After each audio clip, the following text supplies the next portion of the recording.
শ্রীমদ্ ভাগবত মহাপুরাণ ষষ্ঠ স্কন্ধ চতুর্থ অধ্যায়। সৃষ্টির বর্ণনা করতে গিয়ে শ্রী সুখদেবজি রাজা পরীক্ষিতকে বললেন, রাজা প্রাচীন বর্হির 10টি ছেলে ছিল যাদেরকে প্রচেতাগণ বলা হতো।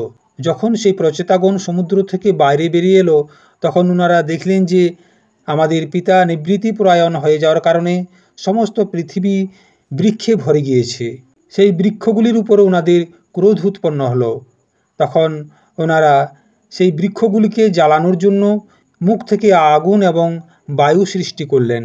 যখন প্রচেতাগণের দ্বারা উৎপন্ন অগ্নি এবং বায়ু দ্বারা বৃক্ষগুলি জ্বলতে লাগলো তখন সেই বৃক্ষগুলির রাজাধিরাজ চন্দ্র ওনাদের ক্রোধকে শান্ত করার জন্য বললেন, মহাভাগ্যবান প্রচেতাগণ, এই বৃক্ষগুলি বড়ই দিন, আপনারা এগুলিকে দ্রোহ করে নষ্ট করবেন না, কেননা আপনারা তো প্রজাদের অভিবৃদ্ধি করতে চাইছেন। প্রজাপতিগণের অধিপতি অবিনাশী ভগবান শ্রীহরি সম্পূর্ণ বনস্পতিগুলি এবং ঔষধগুলিকে প্রজাদের কল্যাণের জন্য বানিয়েছেন। সংসারে ডানাযুক্ত পাখি আদি প্রাণীগুলির ভোজন ফল পুষ্প আদি অচর পদার্থ, পাযুক্ত প্রাণীদের ভোজন হলো বিনা পাযুক্ত ঘাস আদি। যে সমস্ত প্রাণীদের হাত আছে তারা বিনা হাতযুক্ত বৃক্ষ লতা আদির দ্বারা ভোজন করে। আর দুপাযুক্ত মানুষের জন্য ধান গম আদি হলো অন্ন।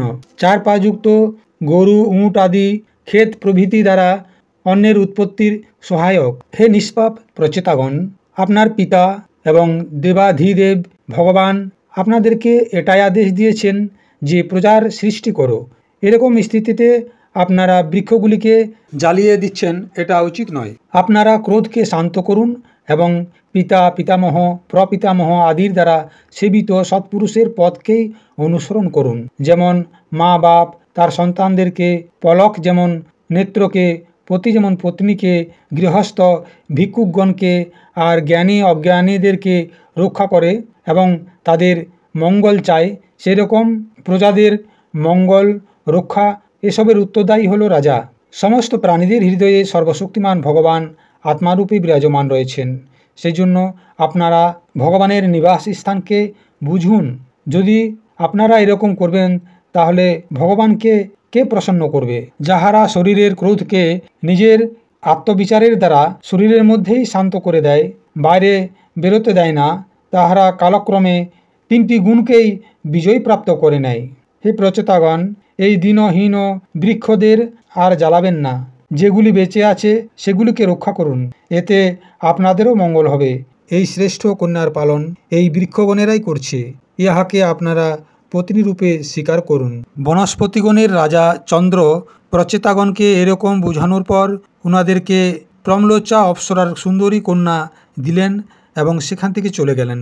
প্রচেতাগণ ধর্মানুসার তাহার জল গ্রহণ করলেন। সেই প্রচেতাগণের দ্বারা সেই কন্যার গর্ভ থেকে প্রাচেতস দক্ষের উৎপত্তি হলো। তারপর দক্ষর প্রজা সৃষ্টির দ্বারা ত্রিলোক ভরে গেল। ইনার নিজের পুত্রীদের প্রতি অত্যন্ত প্রেম ছিল। শ্রী সুখদেবজি পরীক্ষিতকে বললেন, প্রজাপতি দক্ষ যেভাবে নিজের সংকল্পের দ্বারা বিবিধ প্রাণীদের সৃষ্টি করলেন সেটা এখন আমি তোমার কাছে বর্ণনা করছি, তুমি সাবধানীপূর্বক শ্রবণ করো। প্রিয় পরীক্ষিত, প্রথমে প্রজাপতি দক্ষ জল থল আর আকাশে স্থিত দেবতা অসুর এবং অন্য মানুষ আদি প্রজাদের সৃষ্টি নিজের সংকল্পের দ্বারাই করলেন। যখন উনি দেখলেন যে সেই সৃষ্টি বৃদ্ধি হচ্ছে না তখন উনি বিন্ধ্যাচলের নিকটবর্তী পর্বতের উপরে গিয়ে ঘোর তপস্যা করলেন। সেখানে এক অত্যন্ত শ্রেষ্ঠ তীর্থ আছে যাহার নাম অঘমর্ষণ। সেটি সমস্ত পাপকে ধুয়ে দেয়। প্রজাপতি দক্ষ সেই তীর্থে ত্রিকাল স্নান করে আর তপস্যার দ্বারা ভগবানের আরাধনা করতেন। প্রজাপতি দক্ষ ইন্দ্রিয়াতীত ভগবানের হংসগুচ্ছ নামক স্তোত্রের দ্বারা স্তুতি করতেন। তাহার দ্বারাই ভগবান উনার প্রতি প্রসন্ন হয়েছিলেন। আমি তোমাকে সেই স্তুতির কথা শোনাচ্ছি। দক্ষ প্রজাপতি এরকম স্তুতি করেছিলেন, হে ভগবান, আপনার অনুভূতি, আপনার চিত্তশক্তি অমোঘ। আপনি জীব আর প্রকৃতির উপরে সেগুলির নিয়ন্তা এবং সেগুলির সত্তা স্ফূর্তিদাতা। যে জীবগুলি ত্রিগুণময়ী সৃষ্টিকেই বাস্তবিক সত্য মনে করে তাহারা আপনার স্বরূপের সাক্ষাৎ করতে পারে না, কারণ কোনো প্রমাণ আপনার কাছে কখনোই পৌঁছায় না। আপনার কোনো অবধি নেই, কোনো সীমা নেই। আপনি স্বয়ং প্রকাশ এবং পরাৎপর। আমি আপনাকে নমস্কার করি। এমনি তো জীব এবং ঈশ্বর একে অপরের সখা তথা এই শরীরে একসাথেই নিবাস করে, কিন্তু জীব সর্বশক্তিমান আপনার সাক্ষ্যভাবকে জানে না। ঠিক সেরকম যেমন রূপ, রস, গন্ধ আদি বিষয় নিজের প্রকাশিতকারী নেত্র, ঘ্রাণ আদি ইন্দ্রিয় বৃত্তিগুলিকে জানে না, কেননা আপনি জীব এবং জগতের দ্রষ্টা, কিন্তু দৃশ্য নয়। মহেশ্বর, আমি আপনার শ্রীচরণে নমস্কার করি। দেহ, প্রাণ, ইন্দ্রিয়, অন্তঃকরণের বৃত্তিগুলি, পঞ্চমহাভূত আর সেগুলির তন্মাত্রাগুলি, এই সমস্ত কিছু জড়ো হওয়ার কারণে নিজেকে এবং নিজের অতিরিক্ত কোনো কিছুকেই জানে না।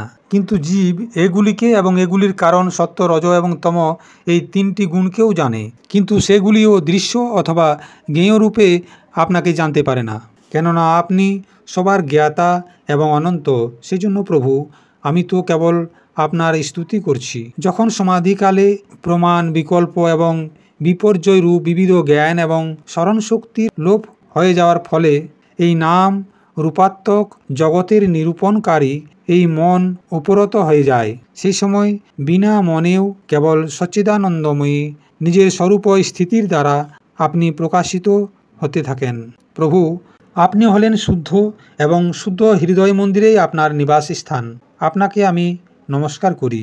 যেমন যাচ্ছিক লোক কাঠের মধ্যে লোকানো অগ্নিকে স্বামীধেনী নামের 15টি মন্ত্রের দ্বারা প্রকট করে, সেরকমই জ্ঞানী পুরুষ নিজের 27টি শক্তির মধ্যে গূঢ় ভাবের মধ্যে লোকানো আপনার নিজের শুদ্ধ বুদ্ধির দ্বারা হৃদয়ের মধ্যেই খুঁজে বের করে।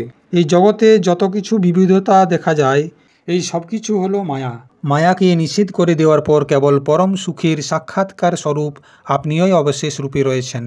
কিন্তু যখন বিচার করতে থাকেন, তখন আপনার স্বরূপের মধ্যে মায়ার উপলব্ধি নির্বাচন হতে পারে না, অর্থাৎ সেই মায়াও হলেন আপনি। এতএব সমস্ত নাম এবং রূপ আপনারই। প্রভু, আপনি আমার প্রতি প্রসন্ন হন, আমাকে আত্মপ্রসাদের দ্বারা পূর্ণ করে দিন। যাহা কিছু বাণীর দ্বারা বলা হয় অথবা যাহা কিছু মন, বুদ্ধি এবং ইন্দ্রিয়ের দ্বারা গ্রহণ করা যায়, সেগুলি আপনার স্বরূপ নয়, কেননা সেগুলি তো গুণ রূপ, আর আপনি গুণের উৎপত্তি এবং প্রলয়ের অধিষ্ঠান। আপনার মধ্যে কেবল সেগুলির প্রতীতি মাত্র। আপনার মধ্যেই সমস্ত জগৎ স্থিত রয়েছে।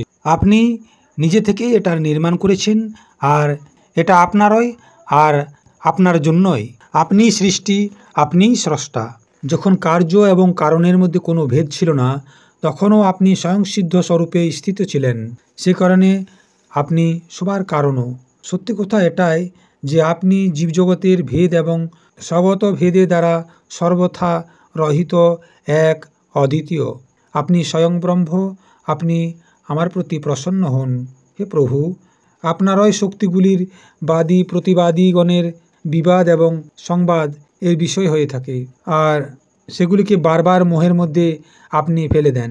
আপনি অনন্ত, অপ্রাকৃত কল্যাণ গুণগুলির মধ্যে যুক্ত এবং স্বয়ং অনন্ত।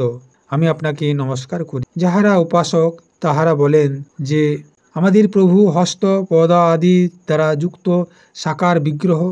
আবার সাংখ্যবাদীরা বলে যে ভগবান হস্তপাদাদি বিগ্রহের দ্বারা রহিত, নিরাকার।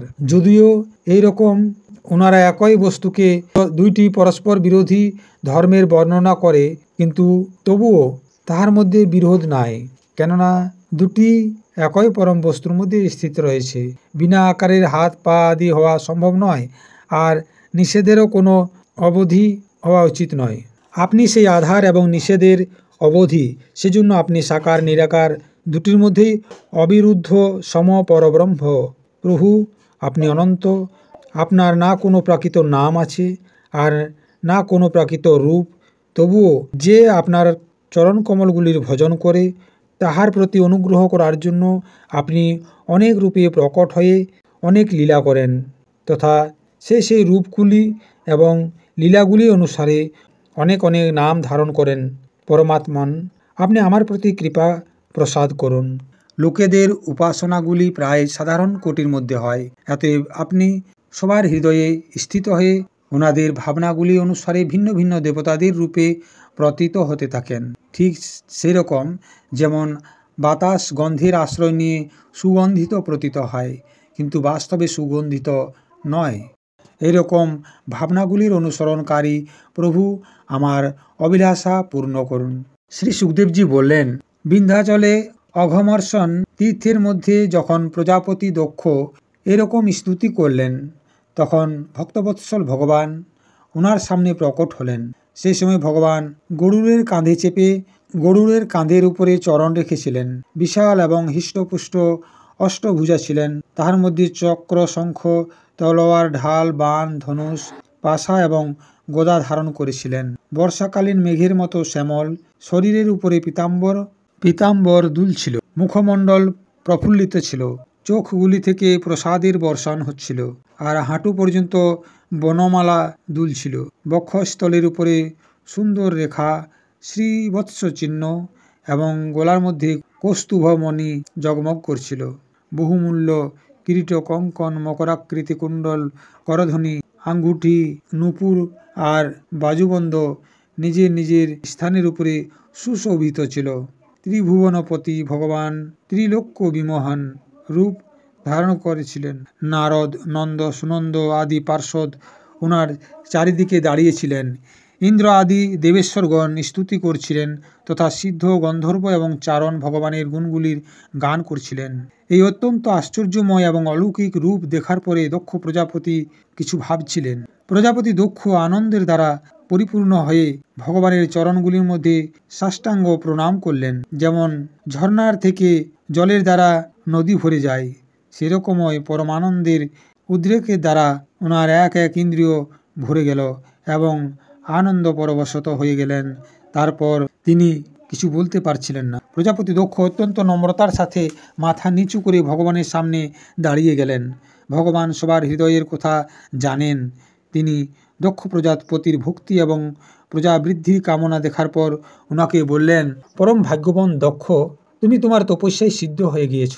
কেননা আমার প্রতি শ্রদ্ধা করার ফলে তোমার হৃদয়ে আমার প্রতি প্রেমভাবের উদয় হয়ে গিয়েছে। কেননা আমার প্রতি শ্রদ্ধা করার কারণে তোমার হৃদয়ে আমার প্রতি পরম প্রেমভাবের উদয় হয়ে গিয়েছে। তুমি এই বিশ্বের বৃদ্ধির জন্য তপস্যা করেছ, সেজন্য আমি তোমার প্রতি প্রসন্ন হয়েছি। কেননা এটা আমারও ইচ্ছা ছিল যে জগতের সমস্ত প্রাণী অভিবৃদ্ধ এবং সমৃদ্ধ হোক। ব্রহ্মা, শঙ্কর, তোমার মতো প্রজাপতি, স্বয়ংভুব মনু আদি মনু তথা ইন্দ্র আদি দেবেশ্বর, এই সব আমারই বিভূতি আর সমস্ত প্রাণীদের অভিবৃদ্ধিকারী। তপস্যা হলো আমার হৃদয়, বিদ্যা হলো শরীর, কর্ম হলো আকৃতি, যজ্ঞ আমার অঙ্গ, ধর্ম আমার মন এবং দেবতা আমার প্রাণ। যখন এই সৃষ্টি ছিল না, তখন কেবল আমি ছিলাম, আর তাও নিষ্ক্রিয় রূপে। বাইরের ভিতরে কোনো কিছুই ছিল না, কোনো দ্রষ্টা ছিল না, কোনো দৃশ্য ছিল না। আমি কেবল জ্ঞানস্বরূপ এবং অব্যক্ত ছিলাম। এটাই জেনে রাখো প্রিয় দক্ষ, আমি অনন্ত গুণগুলির আধার এবং স্বয়ং আনন্দ। যখন মায়ার ক্ষোভের দ্বারা এই ব্রহ্মাণ্ড শরীর প্রকট হয়, তখন তাহার মধ্যে অয়নিজ আদিপুরুষ ব্রহ্মা উৎপন্ন হয়েছিল। যখন আমি সেখানে শক্তি এবং চেতনার সঞ্চার করলাম, তখন দেব শিরোমণি ব্রহ্মা সৃষ্টি করার জন্য উদ্যত হলেন, কিন্তু তিনি নিজেকে সৃষ্টিকার্যের অসমর্থ ভাবলেন। সেই সময় আমি ওনাকে আদেশ দিলাম, তপ করো। তখন তিনি ঘোর তপস্যা করলেন, আর সেই তপস্যার প্রভাবে সর্বপ্রথম তোমাদের 9 জন প্রজাপতিকে সৃষ্টি করলেন। প্রিয় দক্ষ, এই 5 জন প্রজাপতির কন্যা হলো অশিকনি। একে তোমরা নিজের পত্নীরূপে গ্রহণ করো। এখন তুমি গৃহস্থোচিত স্ত্রী সহবাস রূপ ধর্মকে স্বীকার করো। এই অশিকনিও সেই ধর্মকে স্বীকার করবে। তখন তুমি এর দ্বারা অনেক প্রজা উৎপন্ন করতে পারবে। এতদিন তো মানুষই সৃষ্টি হচ্ছিল, কিন্তু এখন সমস্ত প্রজা আমার মায়ার দ্বারা স্ত্রী পুরুষের সংযোগেই উৎপন্ন হবে আর আমার সেবাতেই তৎপর থাকবে। বিশ্বের জীবনদাতা ভগবান শ্রীহরি এটা বলার পর দক্ষ রাজার সামনেই এরকম অন্তর্ধান হয়ে গেলেন, যেমন স্বপ্নে দেখা কোনো বস্তু স্বপ্ন ভেঙে যাওয়ার পর লুপ্ত হয়ে যায়।